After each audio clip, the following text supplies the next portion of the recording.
अस्सलाम वालेकुम। कुछ अहम ख़बरें हैं आज के दिन की जो आपसे मैं चाहता हूं कि शेयर कर लूं।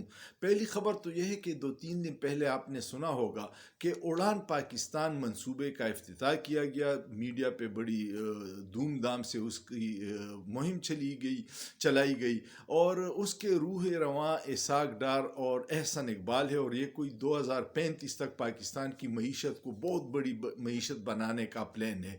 लेकिन बाखबर लोग कहते हैं कि ये इसाक डार और एहसन इकबाल का फ्रॉड है।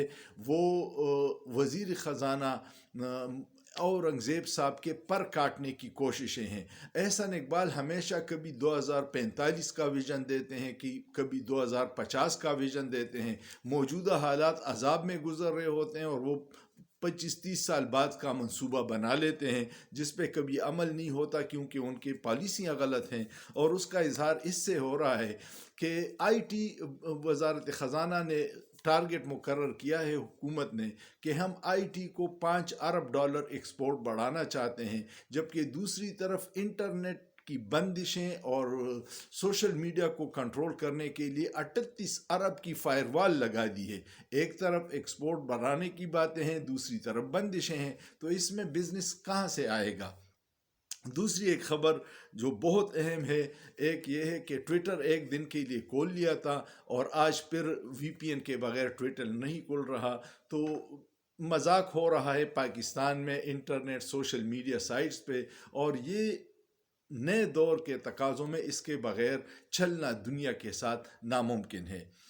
एक ख़बर बड़ी अहम है कि अलकादा ट्रस्ट केस में जो इमरान खान के वकील हैं खालिद यूसुफ एडवोकेट, उसने इंकशाफ किया है कि मैं जब 23 दिसंबर को केस की पैरवी से वापस जा रहा था तो फैज़ाबाद के करीब खंजर के वार पे ज़बरदस्ती मुझसे मेरा iPhone 13 Pro Max छीना गया, जिसकी फिर मैंने I9 थाने में FIR दर्ज करवाई।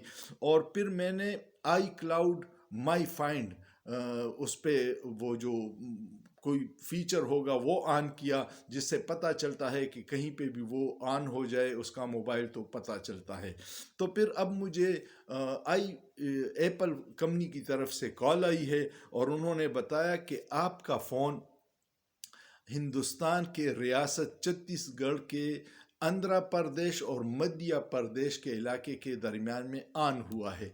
अब हमें तो हर वक्त सिर्फ यही बताया जाता है कि अफ़गानिस्तान से स्मगलिंग हो रही है और ईरान से हो रही है। हिंदुस्तान में भी स्मगलिंग हो रही है, जबकि बॉर्डर पे हमारे बहादुर जवान होते हैं। तो यहाँ पे कौन से खुफिया रास्ते हैं जिससे फ़ौरन मोबाइलें और हर चीज़ हिंदुस्तान पहुँच जाती है। ये लम्हा फ़िक्रिया है, इस पे इदारों को सोचना चाहिए। एक और बड़ी ख़बर 2-3 दिन से सोशल मीडिया पे गर्दिश कर रही थी कि Ayub medical and teaching college जो है एबटाबाद, उससे MRI मशीन जो 90 करोड़ रुपए की है वो किसी ने चोरी की। ये ख़बर मुझे भी शक में मुब्तला किया, क्योंकि MRI कोई छोटी चीज़ नहीं है, कोई ब्रीफकेस नहीं है कि आप हाथ में उठा के ले जाओ। उसके लिए पूरा क्रेन लेके आना पड़ता है, बड़ी गाड़ी में लोड करना पड़ता है, उस पर टाइम लगता है। तो हॉस्पिटल तो बड़ी रश वाली जगह है, किसी ने नहीं देखा। लेकिन आज उसकी तरदीद आई है, टीचिंग हॉस्पिटल के स्टाफ ने ऑफिशियली तरदीद की है कि ऐसी कोई ख़बर नहीं है, ये जो सोशल मीडिया पे गर्दिश कर रही है ये झूठी ख़बर है। तो सोशल मीडिया पे सच भी बहुत है, झूठ भी बहुत है। ये अब आप पे है कि आप सच और झूठ की पहचान कर सकें। उम्मीद है आपको ये वीडियो पसंद आई होगी। वीडियो पसंद आए तो इसको लाइक कीजिएगा, कमेंट कीजिएगा, शेयर कीजिएगा और सोचिए, सोचना जुर्म नहीं है।